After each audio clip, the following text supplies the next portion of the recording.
what we do is for women who fit a specific psychograph, which is like the not having the victim mentality, being, driven, being straightforward, being direct, being open for communication, and that their goal is for a lifestyle change, because they're cannibalizing all these other areas of life in order to maintain that. It's costing them, their marriage, it's costing them their careers, it's costing them their relationship with their kids. Really annoys me. It's kind of like whenever I start speaking with somebody, it's almost like women are afraid of saying that their goal is to lose weight.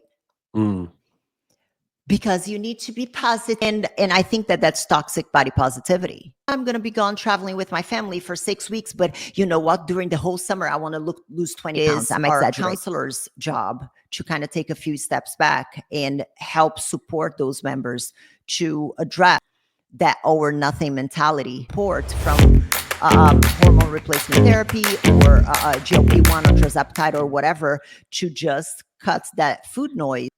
All right, we're back here, another episode. Got Nathalia Melo on with us. Really excited to have you on. I appreciate you joining us. I think it's going to be a really treat for our audience out there. And for those of you, if you haven't had a chance to check out our content, I highly recommend you do that. I'd like to just give a couple kind of shout outs, for Nathalia, what she's doing, kind of why we wanted to have her on.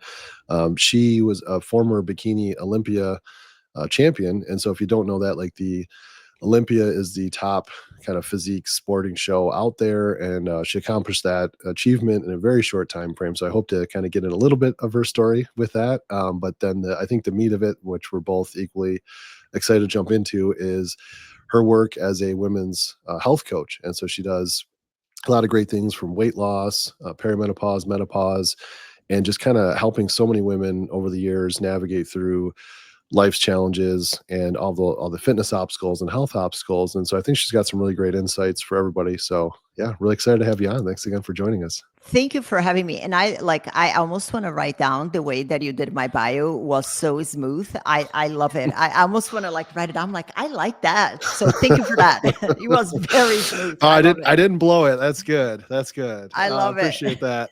It was smooth, very perfect definition of the things. I love it. Awesome. Well, I did. I was really interesting when I was kind of like looking through, some of your history. I found it fascinating that, and correct me if I'm wrong, because research could be wrong. If it's on the internet, it's true automatically, right? That means everything's true. Whatever I read about you on the internet is true.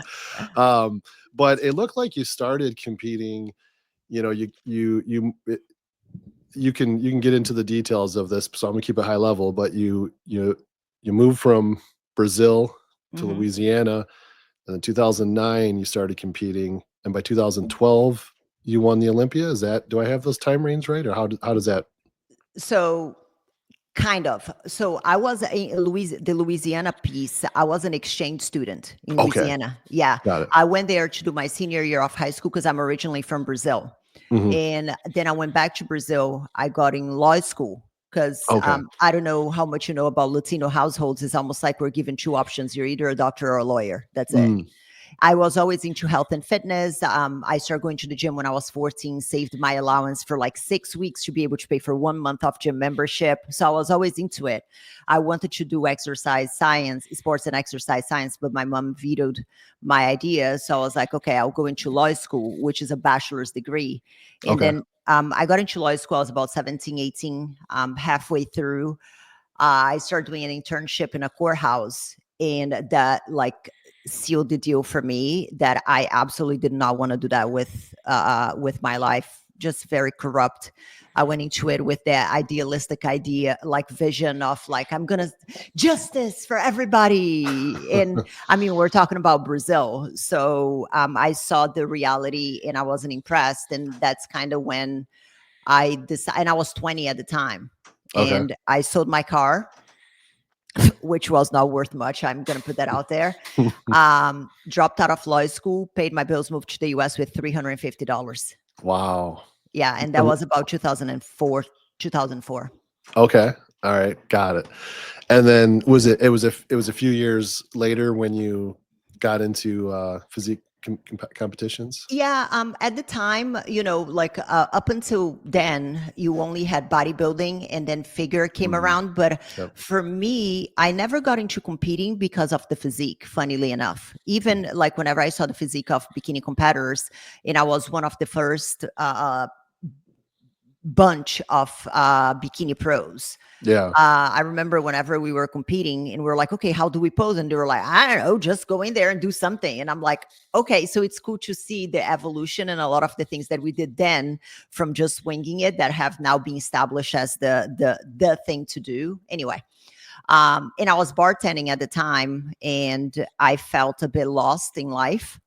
And I knew that I was in like that moment of crossroads that if I kept on going down that path, it was not going to be good. So I had to do something else. So that's kind of when I got involved into competing. It was more in the sense of having something to work towards rather than I want to look like that. I didn't particularly like the look, to be honest. Yeah. No, it's interesting because I want to say, gosh, when was it? Was it 2000? I want to say 2001 was my first show. I competed as a teen Hmm. and did that for a while, and then had a few friends went on and turned pro and made careers out of it and such. I I kind of right around the like junior nationals type time frame is when I kind of stepped away from it. But I do remember, to your point, like it seemed like they came up with figure in like the late, I want to say it was late 90s because women's bodybuilding was a little too they wanted to give like a more feminine look, and then figure started to get more masculine. They came up with bikini, and then it's interesting to see how the sports evolved. There's wellness, and I really looked at like looking at classic physique, for men. I found that kind of interesting as well. But so yeah, it's just interesting to see the dynamic of how all that shook out. And when I was looking at kind of your experiences there, I just found it kind of interesting. So it seems like a lot of news and just giving it shooting your shot, like coming from Brazil to the US and Yeah. then jumping into a new sport and a new classification and helping define that. I mean, Yeah, you were like, and there were a lot of everything happened quite quickly too. mhm, I got into competing, and then I did my first show, won that, and then I shortly after that I turned pro. I won my first, I don't know, 2 3 pro shows, and I think that was, and then I didn't win, and I think that was one of the moments, the defining moments for me as a person, because I think, whenever you are in that kind of environment, everybody, can I curse here? sure, Yeah, everybody's blowing smoke up your ass. sure, Whenever you're winning, everybody's like, "Whoa, you're just so amazing!" And you can get in that high horse. And whenever I didn't win, I think it was a very good life lesson to have something outside of competing. And that was something that throughout I have always been very intentional to not make competing my whole identity. hmm And I think that this has been the thing that has allowed me to look at the industry as a whole in a very objective way, and to not let myself get sucked in, and to know when to walk away. And again, I'm not saying that I walked away. Maybe it wasn't the right time for some people. Maybe it was too late. Maybe it was too early. I don't know, but it was the right time for me. And I think that having, that certainty that I had something outside of it to make myself whole was a big piece that I feel many don't have. yeah, no, and I would imagine too, like that having that high of a level of accomplishment, probably helped a lot, especially in the early stages as you kind of transition into coaching women to kind of have the street cred, if you will, like the Yeah. credibility to say, "Hey, this is what I did, and let me help you." I'm curious, like how long was it after competing until you started coaching, or were you coaching as competing, or how did that come about? Do you want to hear a fun fact? I have never coached competitors in my life, ever. And that was something that I was very, very diligent about. And for a long time, I didn't even know if I was going to coach people, because my experience, and that's not to throw shade, because ultimately I think that you need to take personal responsibility, and the extremes of like the amount of cardio, the ridiculous diet, all the things that I did at the time, it was a decision that I made. I'm my own advocate. And if I didn't make the choice of asking the questions, it is on me. With that said, there were a lot of coaching decisions that were made that I don't necessarily think that they were on my best long-term interest of my health. And more than physical health, I think mental health as well, which is a lot of the things that we do now. And I always had that on me. It comes back to that like justice mindset that I had from my law school days. I'm like, I don't want to do to people. I cannot bring myself to put my head in the pillow at night knowing that I'm doing to people what is being done to me, because I know that what keeps me up at night as a person, because of all the extremes that I had to resort to get to where I did. So it was a very intentional decision to not coach competitors at all.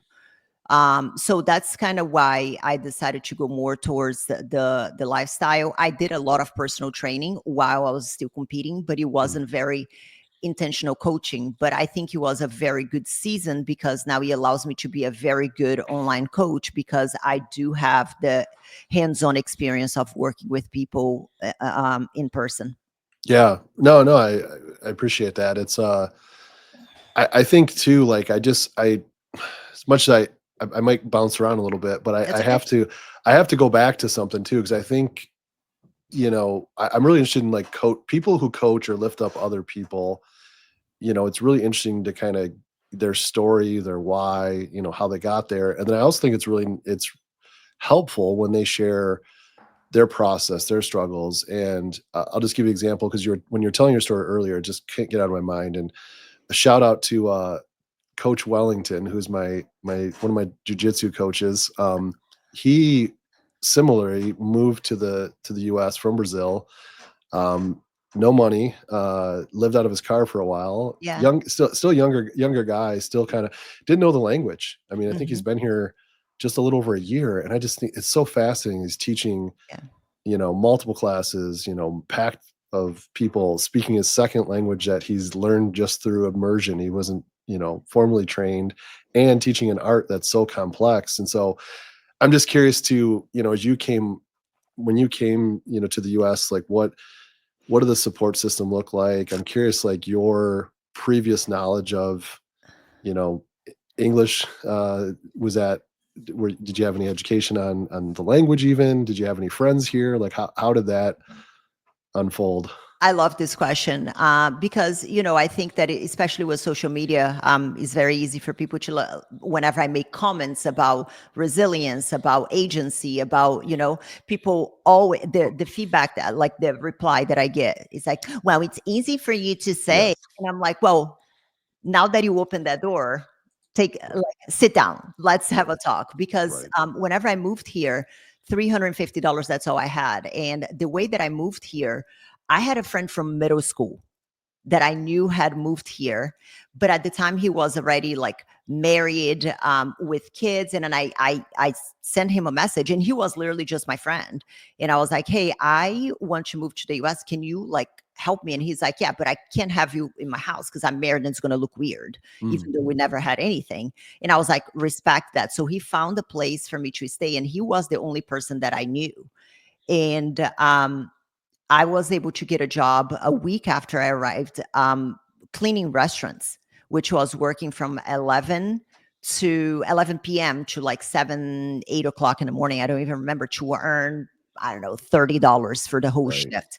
But the apartment that I lived was absolutely disgusting. When I say that I had to put a Ziploc bag around my toothbrush so the cockroaches wouldn't crawl on it. Mm. So, it was hard. But the thing that I kept on telling myself was, you just get better from here. Right. You just get better from here. And one day at a time, one foot in front of the other. And and I think that is low build of confidence in myself is, a lot of people can look at back and be like, oh, I wish I could take back and not do it different. I wouldn't do anything differently, because if you weren't from those early experiences, I wouldn't be where I am today. I wouldn't have built the resilience that I built today. So I was cleaning the restaurants, and then after that, I started bartending. And the way that I got the job bartending was by showing up in that bar that was a very, kind of famous bar that paid well. I showed up. I had no experience. They only hired people that had like 5 years of experience. But I went there every single Wednesday for about a year and a half. Wow. I got all my girlfriends, and I made sure that every single Wednesday that was their big night, I would bring all my friends in, and I would walk around, make sure that I saw the manager, waved at him, and reminded him that I was there. I stayed top of mind. That's awesome. So, because you mentioned something interesting, about in the early stages, you come over, this, looking back, right? Not the greatest living condition, no really great, prospects at the moment for money or for, advancement. So, and you mentioned resilience, one foot in front of the other, where did that mindset come from? Because it sounds like you're at a very early point in your life. So like, what influenced you to kind of have that grit to push through that at that early stage, not knowing what it would turn into? That's a very good question. I had a bit of a rough upbringing, and I think that a lot of defending for myself that I had to do growing up.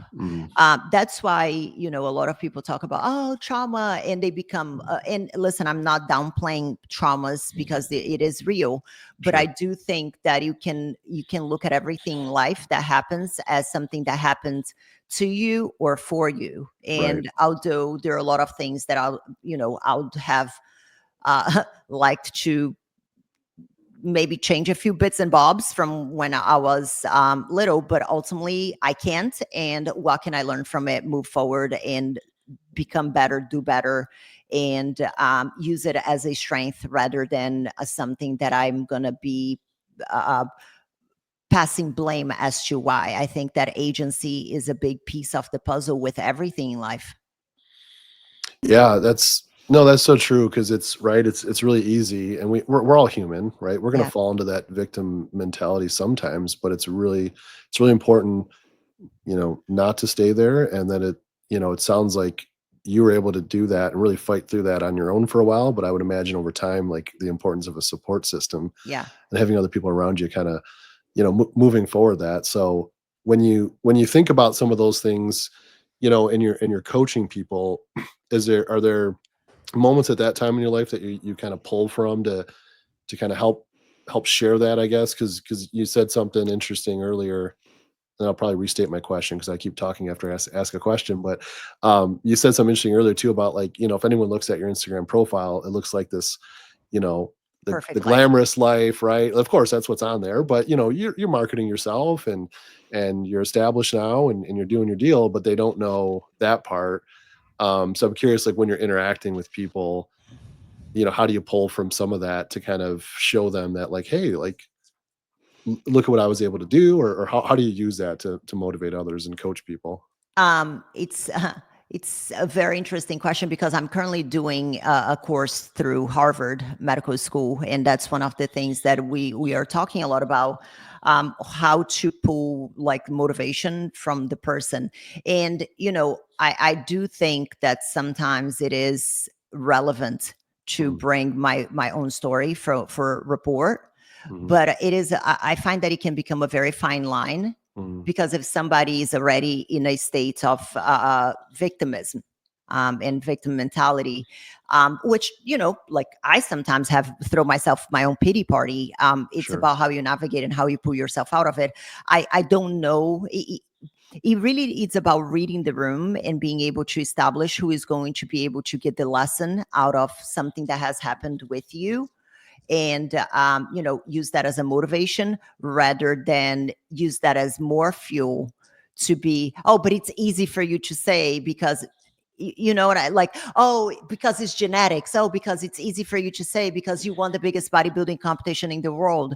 So it's a very fine line, I think, to navigate, as a coach to not make it. I always joke, I'm like, this is not the Nathalia Melo show. It is your show.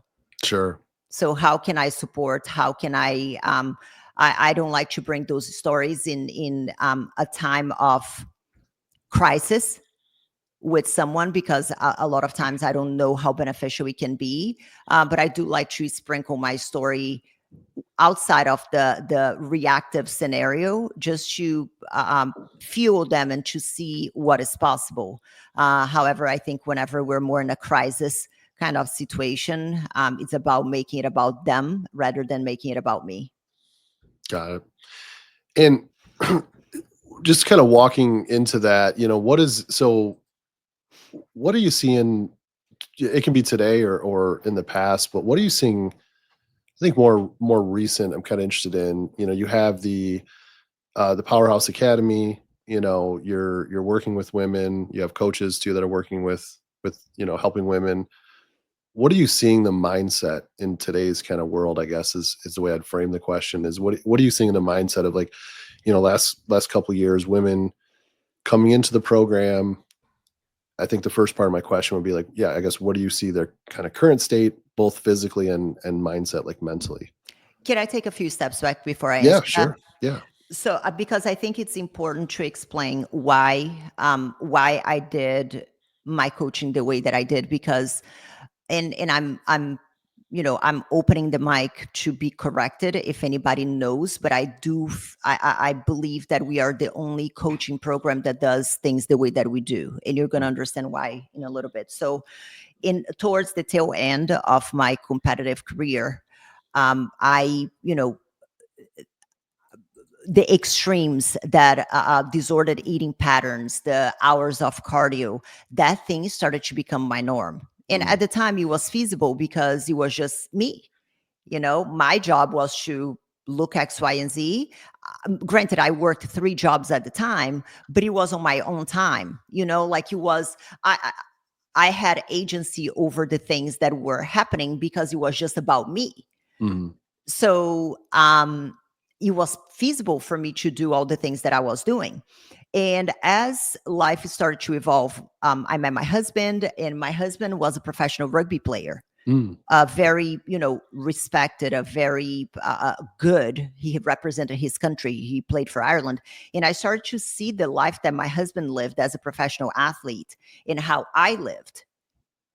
And that is kind of when he went off. And I'm like, shit I'm doing is not normal. Like, he played, he had a healthy lifestyle, but he still went out with his friends. He still could have a beer if he wanted to. Come on, he's a rugby player. What rugby player does not have a beer?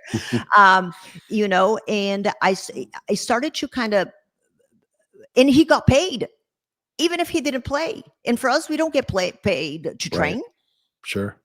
And my wheels started spinning, and I started to become a little bit more aware of my own behavior patterns. And I've said this a few times. I don't know if you saw it, but like, after I won the Olympia, I had a sick bucket near my bed because I literally ate myself sick. That's not normal behavior. Right. So I started to see a lot of those things. So whenever I decided to step away and stop competing, I found myself in a place that I didn't know what to do, because all I knew was the extremes. So I had to gather knowledge and expertise from many different places. I had to get help from a counselor. I had to get help from a registered dietitian. I had to have a training routine that adjusted to the season of life that I was in, especially because we had 2 kids within 14 months. I didn't have like the 3-4 hours to go to the gym. Right. Now we have 3 businesses. So it is deploying what I did then to the life that I have now would send me to a mental institution. So I think that this awareness of the seasonality of life is what made me the program how it is right now. So now back to what I was saying, that I think that we are the only folks that do things the way that we do. Within the program, we have a registered dietitian. Why? Because I think it is incredibly important. I know the meal plans that I was given by people who were just like, you worked for me, therefore, And then you had, hundreds of people following the exact same plan with just minor tweaks. Right. And I know how detrimental that was to me. So I wanted to have a true professional that was able to navigate, the hormonal changes, autoimmune diseases, allergies. I think it's the ethical thing to do. Yeah. Because people are hiring me because they want to be healthy. They want to take care of their health. And am I going to be serving them at the highest capacity by not having the true experts on that? So I wanted to have a registered dietitian. And one thing that I started to realize is that not only former competitors that started to reach out to me, but just like general population that have been, maybe athletes in college, they've all displayed some level of disordered eating patterns. Especially women. It is cultural. Like none of the things that we have seen as normalized, like, oh, let's burn off the turkey on like Thanksgiving Day. Or, let's Jenny Craig. A lot of women who are perimenopausal, menopausal now are from the generation where you was that diet that was on vogue once, that is smoke cigarettes, drink wine, and and eat salads. Right. So there is a lot of eating disorder patterns, and even true eating disorders that started to pop that were outside my scope. So I brought in counselors on my team. So it is a very holistic, and I hate the word holistic because it sounds very woo-woo, but it's sure. Yeah, it's more in the context of comprehensive, because if you're addressing the physical aspect and the nutrition, but you're not addressing that perfectionist mentality, that all or nothing mentality, people are just going to be stuck in a loop because they're going to resort to what they know. So it is about having that change from the inside out. So to answer your question regards what is the first thing that we start to work on, obviously we need to give the physical results, but we also need to help people understand that this is a for life thing. And understand the long-term journey. And most importantly, that what is going to allow them to make this a lifestyle thing is by keeping things simple.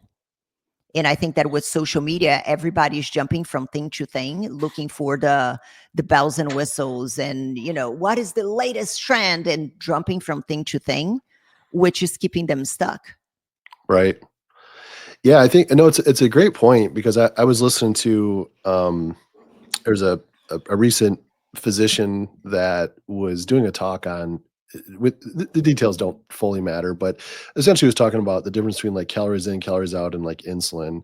But his point was, mathematically, in a metabolic ward with everything controlled, calories in, calories out works. But in the real world, with hormones and insulin spikes and drops, he was talking about like how much, if people don't work on, essentially his main focus with insulin, but he kind of had an overlap about like the mental part, about how easy it is to overeat, even if you have the best of intentions, and how off you are with some of your approach, to your nutrition in the everyday world, just with how things go. And I'm just kind of, as you're saying that, I just was reminded of, that some of his work I was kind of reading through, and I'm interested to, it's really, I think it is very fascinating to have the combination, like you said, it's tough to use certain words, because as you mentioned, like holistic or whatever is used so many different ways. It's like such a broad term, but it truly is that, where you're comprehensive, you're overseeing them with dietetics, training, the mental aspect, of counseling and such. And so, yeah, I'm curious to, what's the feedback been, or what's the interplay, like how does all that kind of come together? Like how do you bring that together with someone who comes in, because I'm sure there's varying degrees of where they need to focus on. Yeah, it really is a team effort, and I like to keep everybody in their own lane. I stay in my lane. I'll never, override my registered dietitian's input on the nutrition. Why? Because she's the expert, not me. And I think that it always starts there. I think in the fitness industry there is a lot of ego, And whenever you speak with a lot of coaches, they think that they're like, I'm the only person who can do this way. And like my head coach is a phenomenal coach. And in like more scenarios than not, she is, you know, a lot more detail oriented than I would be. And I have no shame in saying that, because I think that is part of leadership. And if my goal is to truly support people, this isn't about me. It's about being able to bring the best support for those that are wanting to improve. So it really is about looking at the individual in front of us. And from like, can I give you a few scenarios that I think Sure. is going to That'd be help? great. So for example, if I'm speaking with someone, okay, because it is by application only, because and just recently I spoke with a lady, like recently I'm talking about a few weeks ago, I spoke with her the first time, and 10 minutes into the conversation, I'm like, you're not ready. I want to give you 2 weeks so you can gain clarity on what you want. My job here is not to convince you of what is best for you. You need to know what is best for yourself. And once you have that, then we're able to create an action plan. Before that, I can't. That's not my job. It's not a coach's job to decide what do you want. I'm not here to convince you of anything. So fast forward, she did that. But whenever I'm speaking with someone, some of the questions that I ask is like, what have the challenges been for you? Because and I keep it very open, because a lot of times it allows me to, for example, I want to go on date nights with my husband, and because I'm always so restrictive, you know, it is impacting my marriage.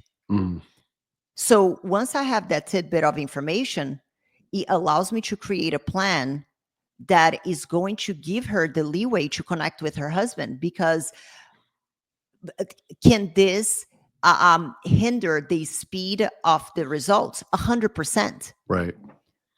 But in the grand scheme of things, whenever we are looking from a life perspective, is that going to be the best option? 100%.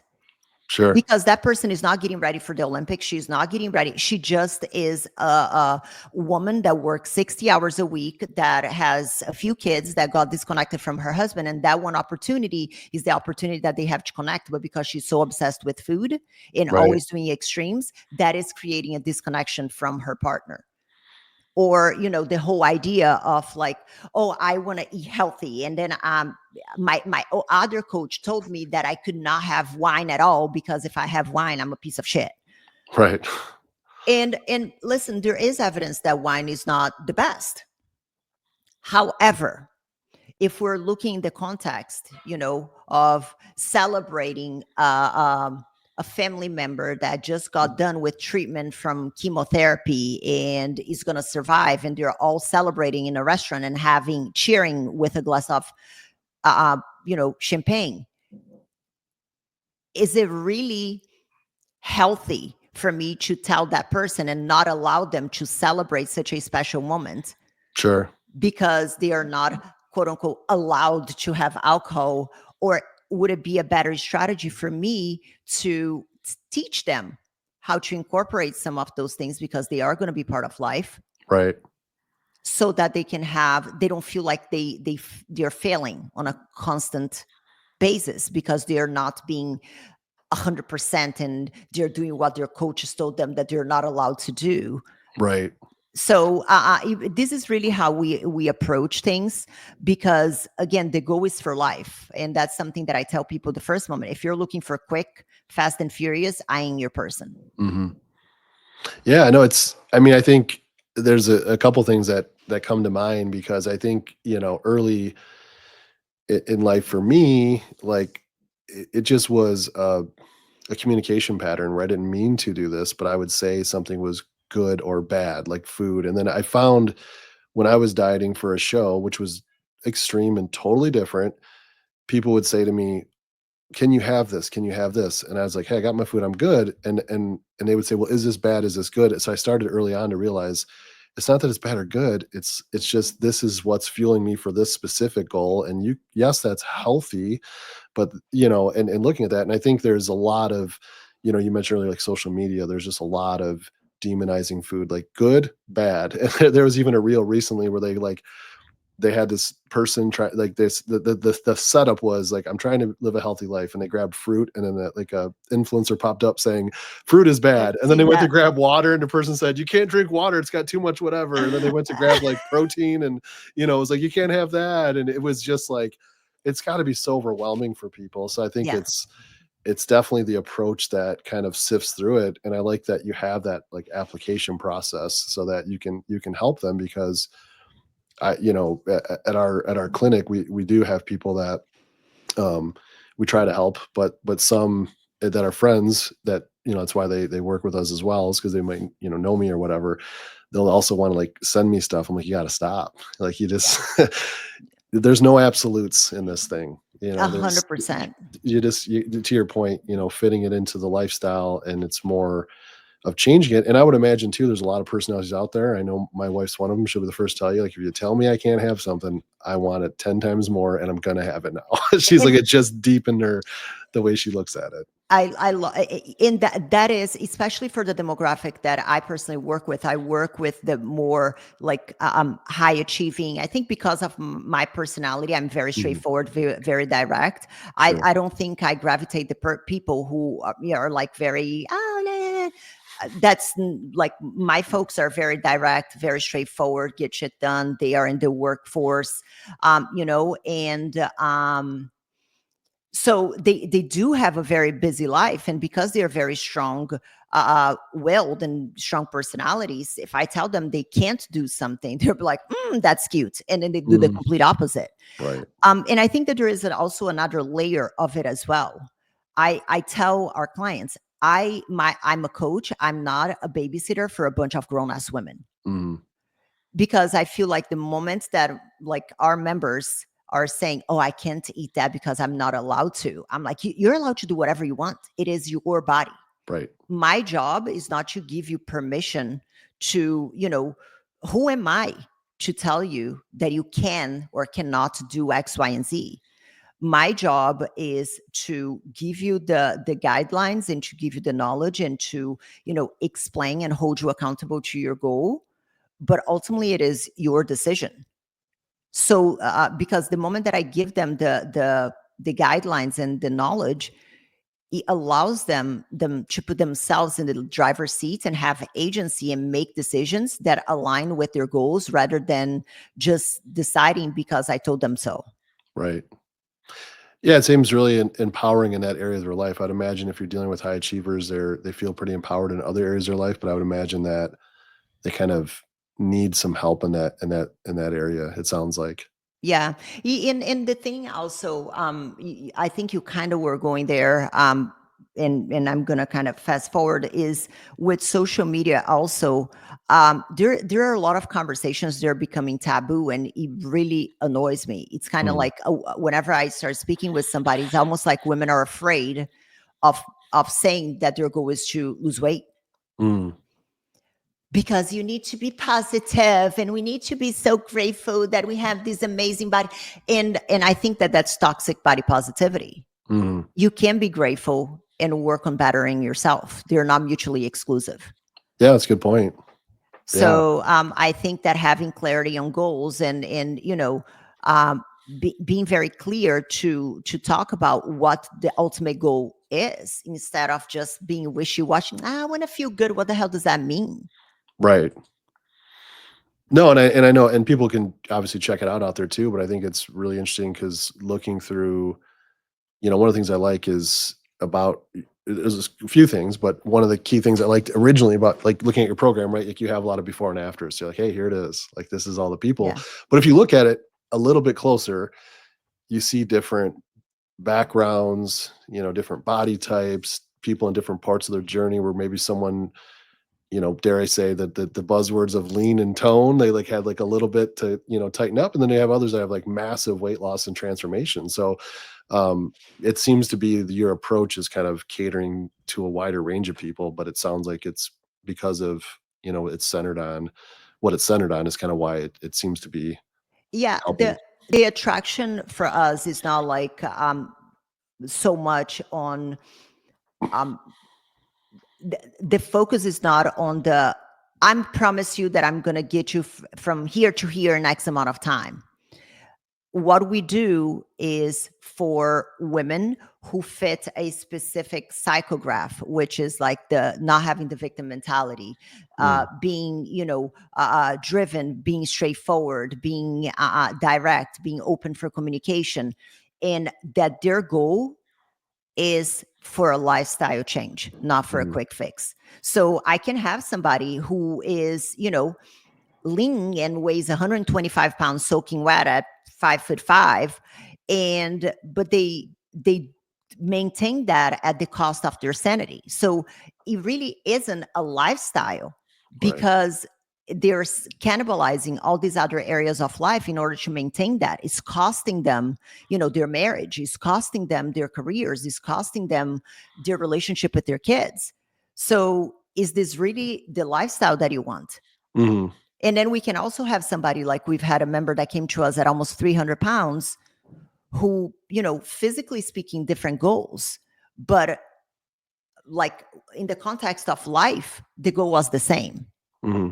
So this is really where we focus a lot on. It's not so much objectively speaking. Obviously, we have amazing results from a tangible visual standpoint, but I want people to come to us who are ready for that lifestyle change in a simple way.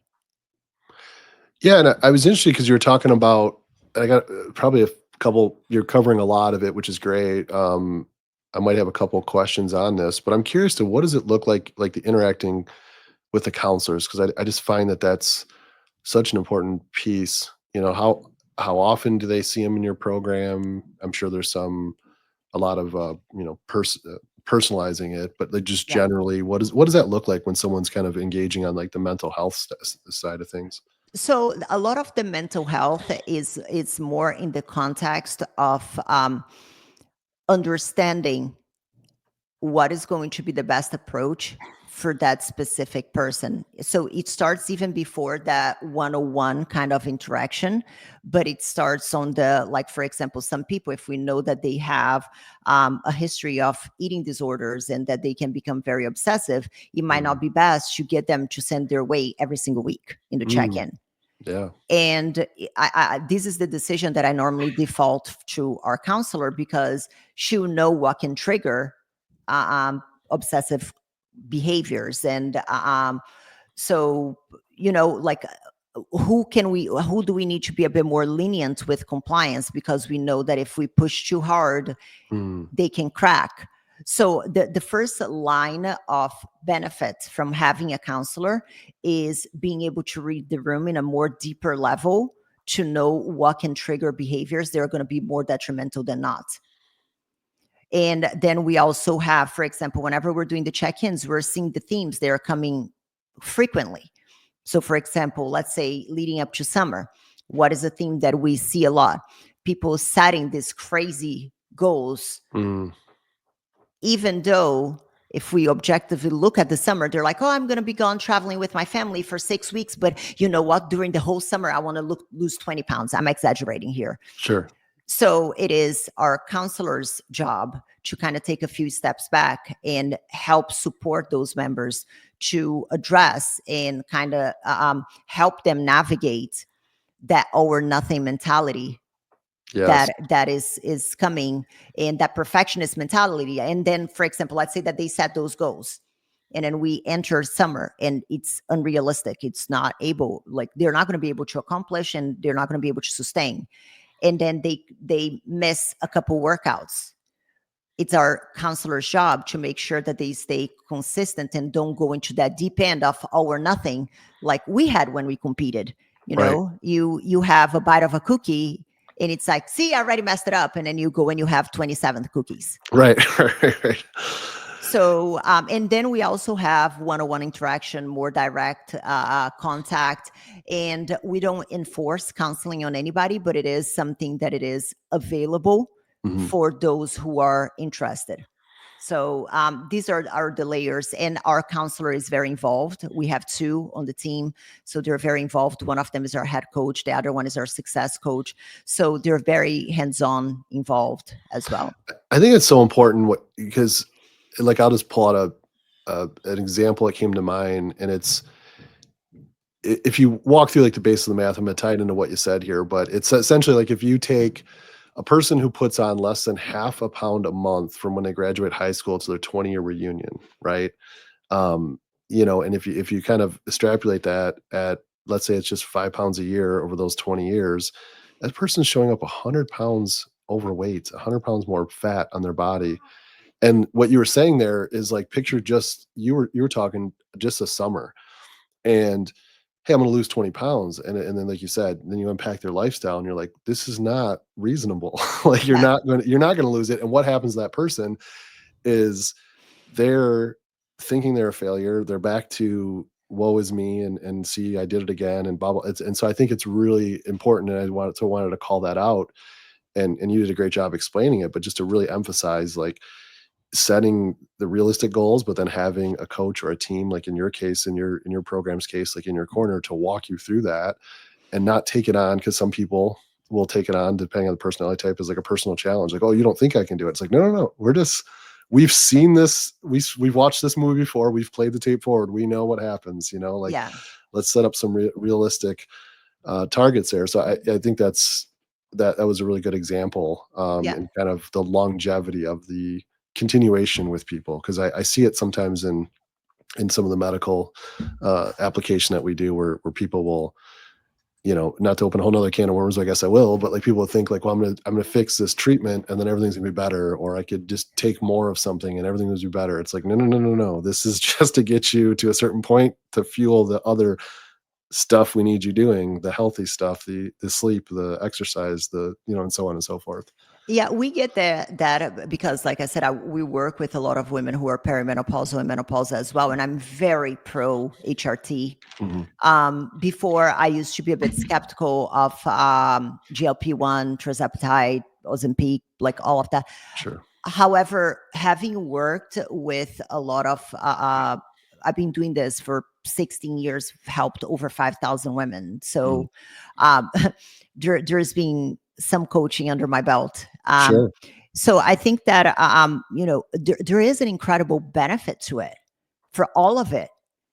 However, what I find is that people are looking at it as one or the other. And so I'll be speaking with someone, who, I don't know, is wanting to lose weight. And it's like, oh, I'm going to start hormone replacement therapy. So, I'm going to wait and see. And I'm like, that's not how this works. Right. Like, yes, you might have some success at first with the hormone replacement therapy, but if you're not, incorporating consistency with your nutrition, consistency with your training, even from, a longevity, quality of life standpoint, Right. or to not fade away from muscle sarcopenia, which is muscle loss standpoint as you age, or loss of muscle density, of bone density. Like, you're expecting a lot from this one tool that is not the whole toolbox. The same way that for a lot of people, just the lifestyle change without some tweaks and some support from hormone replacement therapy or GLP-1 or tirzepatide or whatever, to just cut that food noise, Right. it is going to make it a lot more difficult than what it needs to be. So I think that what needs to be more openly spoken about is that it isn't about one or the other. Right.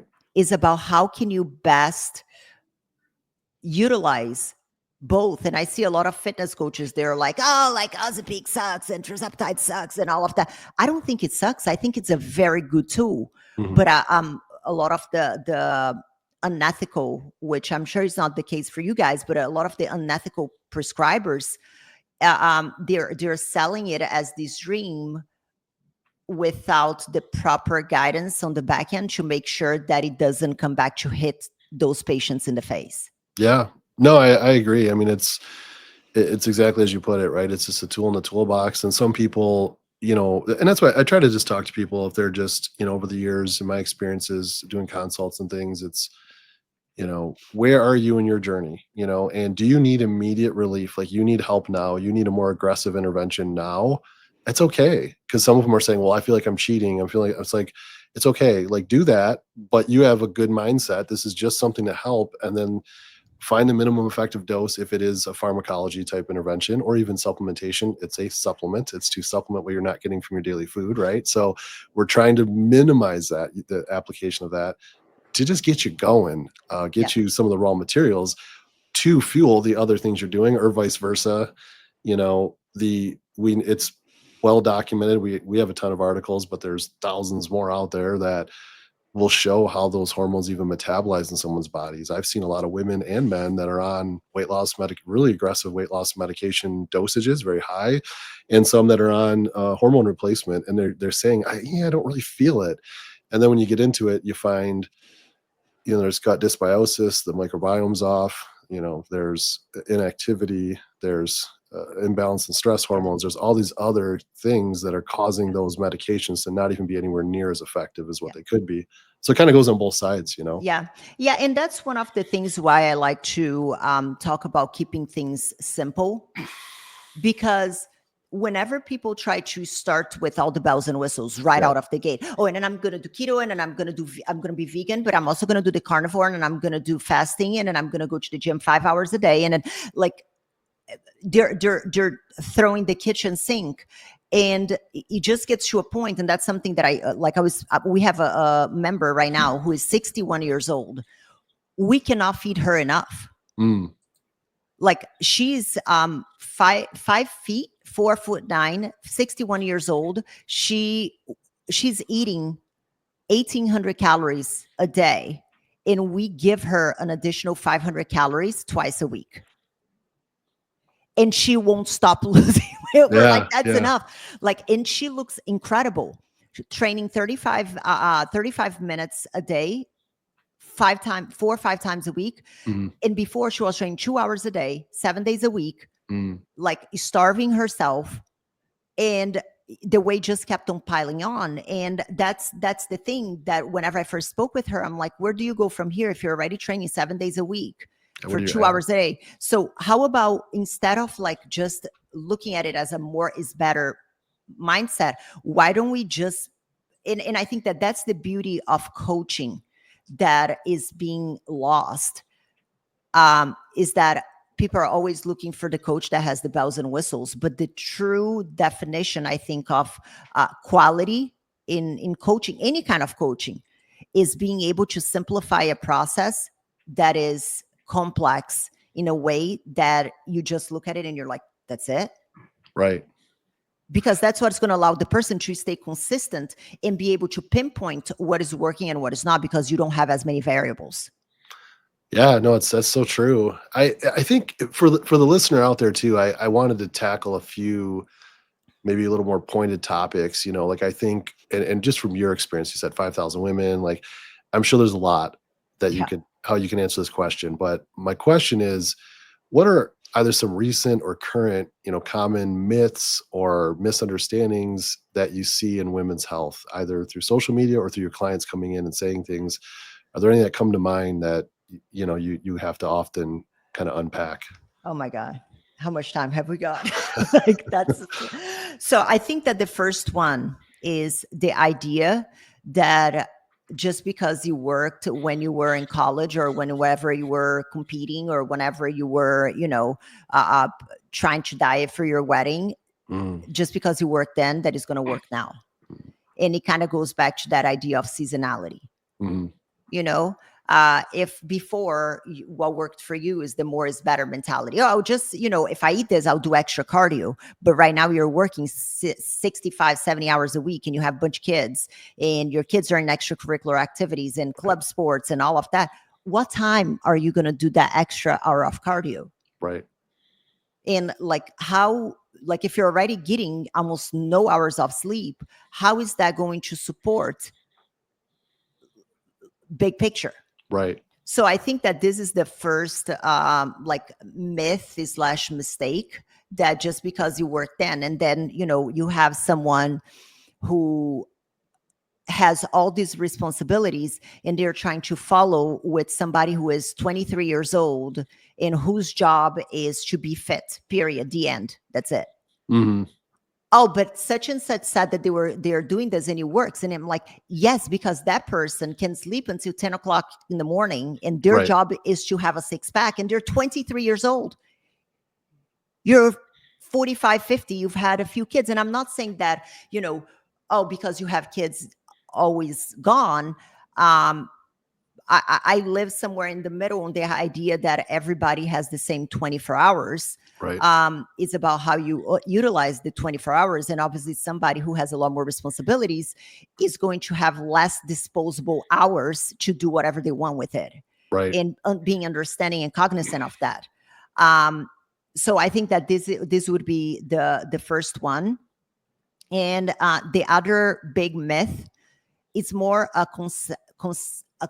concept rather than something very specific, is thinking that complicated is better. Right. I cannot begin to tell, like, we keep things so simple in the way that we do things. And I cannot begin to tell you how many people are like, that's it? Like, I'm like, that's the reaction that I want. Right. Because that's what's going to allow you to be consistent. And like, I know that novelty is great, but whenever you are in a pinch and you have 50 balls up in the air, that novelty is going to come back and bite you in the ass. Right. So keep the novelty for your playlist, for the clothes that you're wearing, for the new shoes that you're going to put on your feet. Maybe the novelty becomes, you go one day you train this gym, the other day you train on the other gym, but don't make the novelty your actual plan, because what gets results is the boring shit.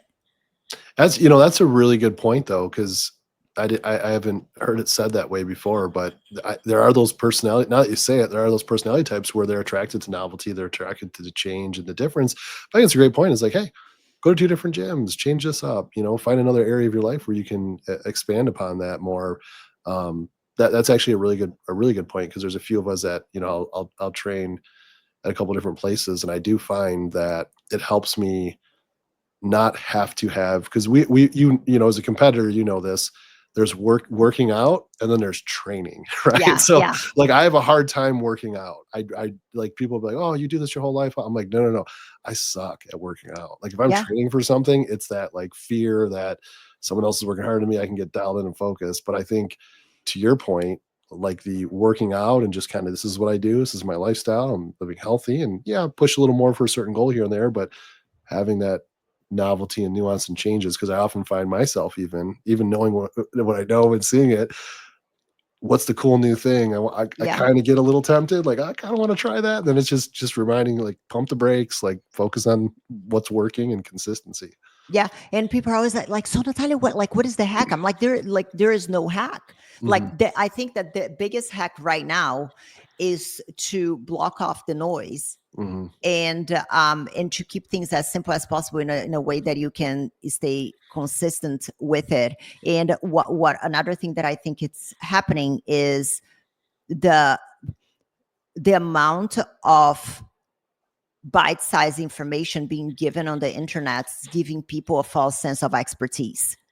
So they're like, I got it all figured out because they heard, 3 people say on the internet, but without the context, because what gets attention on the internet is the outrageous kind of stuff.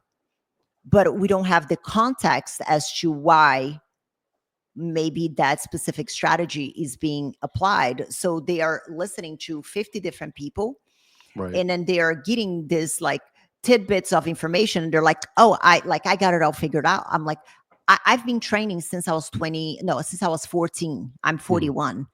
So I've been training consistently for 20 whatever years. I still have a coach. I don't think I know everything. And I might, learn a few things here, but I do like at least one course per quarter to sharpen my toolbox, because I don't ever like to look at something and feel like I've got it all figured out, because the moment that I stop learning is the moment that I like literally die. And for people to assume that because they did a few Beachbody, round of Beachbody things, and that now they are some kind of this like fitness experts, but they are actually work in HR. I'm like, I do this every single day of my waking hour, and I've been doing so for goodness know how many years, and I still don't have it all that figured out. Yeah. Well, and as you mentioned too, like not only the extra training, but you're doing the study right now you were talking about earlier, you're Yeah. still kind of pressing into that too. So I think, yeah, I think it's just getting people, giving them some assurance that this is a process, Yeah. and you don't have to have every single thing figured out to start it, but just starting it.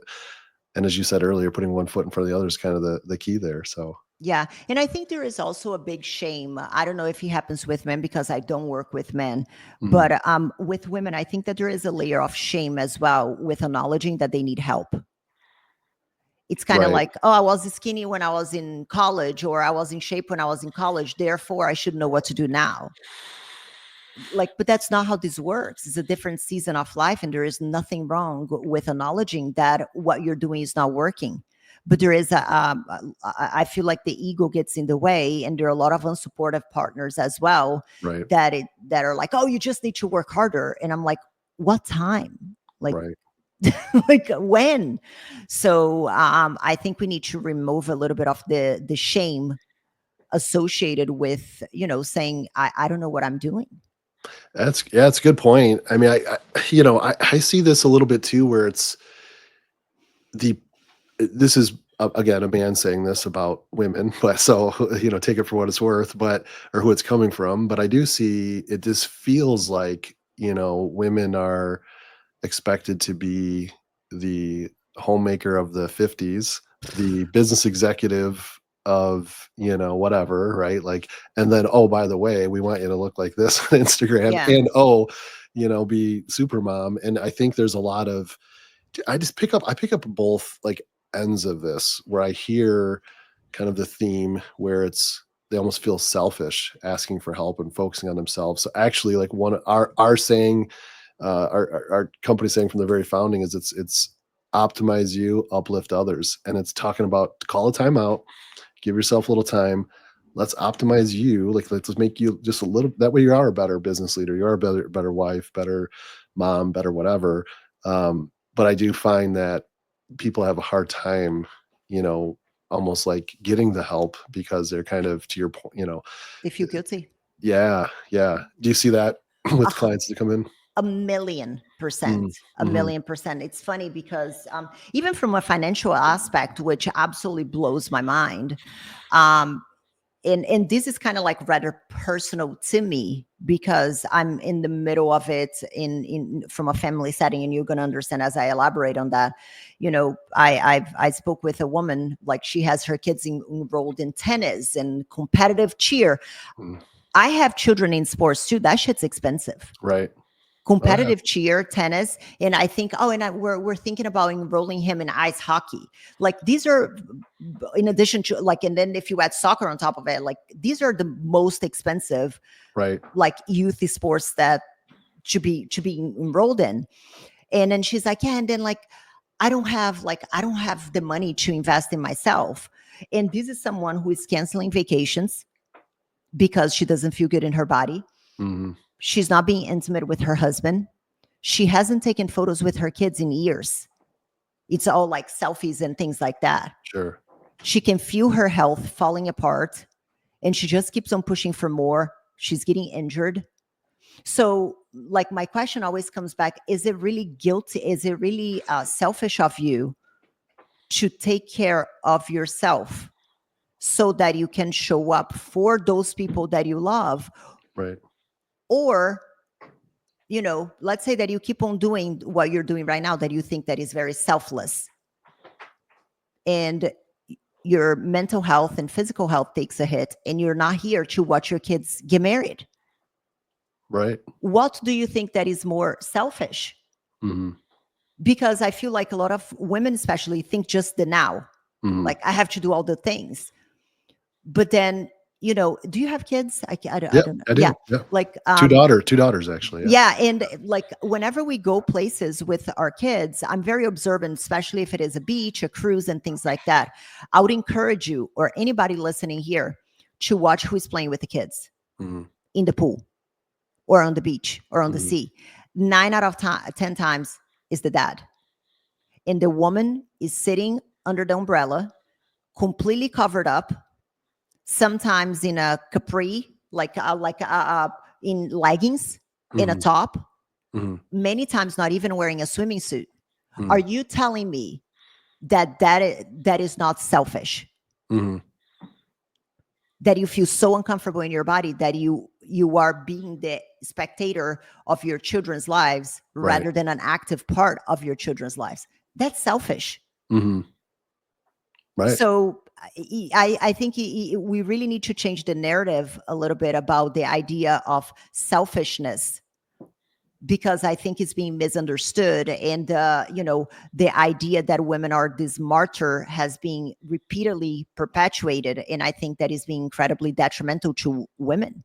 Like, Mhm. oh, you need to give everything that you got. No, I'm not giving everything I got to my kids, because then they will end up with nothing. Right.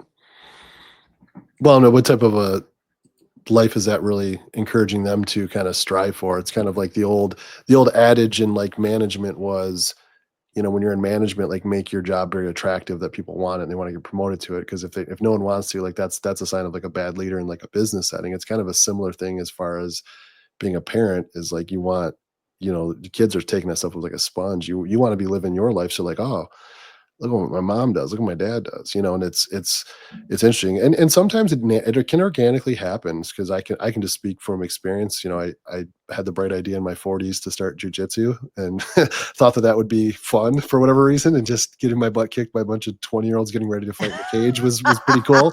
Love it. I'm still doing it, but shortly thereafter my daughter started, and then shortly thereafter my daughters were like, mom, like, we can protect ourselves and daddy can, but how are you going to protect yourself? She's like, I'm signing up. And so now like it's a family thing to where it's like dinner is at the academy, like right after, kids class, our class, dinner right there, and it's kind of more like figure out we just try to like naturally figure out ways to blend it into the family as well. And then sometimes you need your own time where it's like, hey, Yeah. mom's going to the gym or whatever, and so it's kind of finding ways to kind of do both. I mean, we're headed to a pretty big like tournament that we sponsor, but there's a lot of activities that are worked into the weekend, so it's not just like work or Hmm. whatever too. So yeah, I think it's kind of helping people find those connections.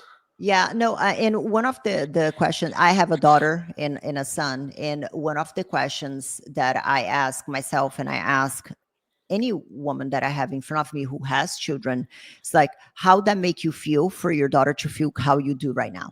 Mm, yeah. Because Wow. because I think that if the answer is less than I would love that, something has to change. Mm, And I come from a Latino household, and I don't know how much you know about Latino households, but they're always commentary about your body. You're either too fat or too skinny.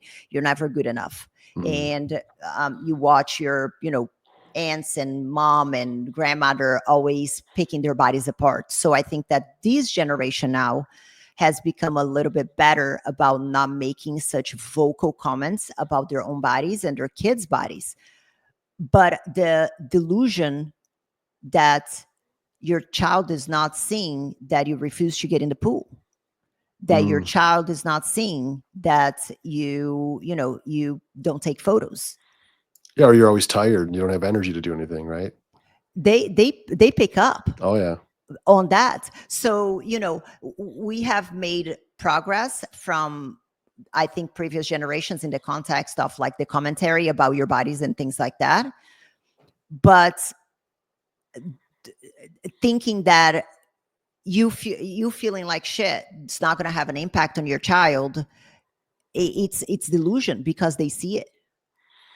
That's a really just very good, great point, because I often think of, and I am reminded, and I should be reminded, the parallel analogy I would use is they'll say, how you treat your wife is what your daughter's going to grow up to expect, right? And so it's I really think what you just said though is like the shift in my mind for like just using women as an example, is like how you're living your life, right, is like what they learn to expect or inspire to, and accept and tolerate too. Because so I think like the way you put that is a brilliant way to kind of reframe it for all those women out there that would absolutely do anything for their child, but sometimes it's doing something for yourself, maybe, right? Could be the thing that you actually are doing for your child in that scenario. So I think it's a great point for sure. Yeah. It just kind of, I appreciate you coming on. I know went over maybe a few minutes there on the time, but it's been some great nuggets here. Just kind of in closing, I just wanted to, touch on if there's a few either tips you have or a few points on motivation, if you will, / mental kind of framing. You gave a lot of them. And then we'll try to kind of wind down in some of those areas. Like, what are some things out there you'd kind of tell a woman who's listening and struggling and kind of looking to take that step?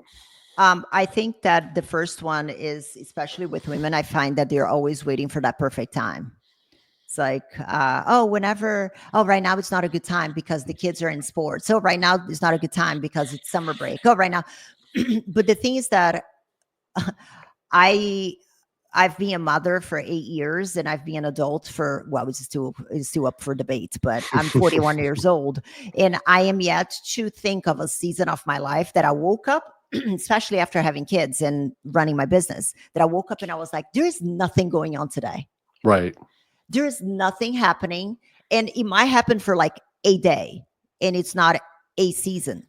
So waiting for that perfect time when all these stars are aligned might give you that short-term success, but it's not going to be something that you're going to be able to sustain because you have not equipped yourself with the necessary tools to navigate the seasonalities of life. And, like we're going to the summer and it's like, now is not a good time because I'm going to be traveling. No, now is the perfect time.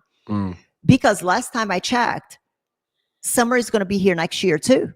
Right. And the year after that, and the year after that, and the year after that.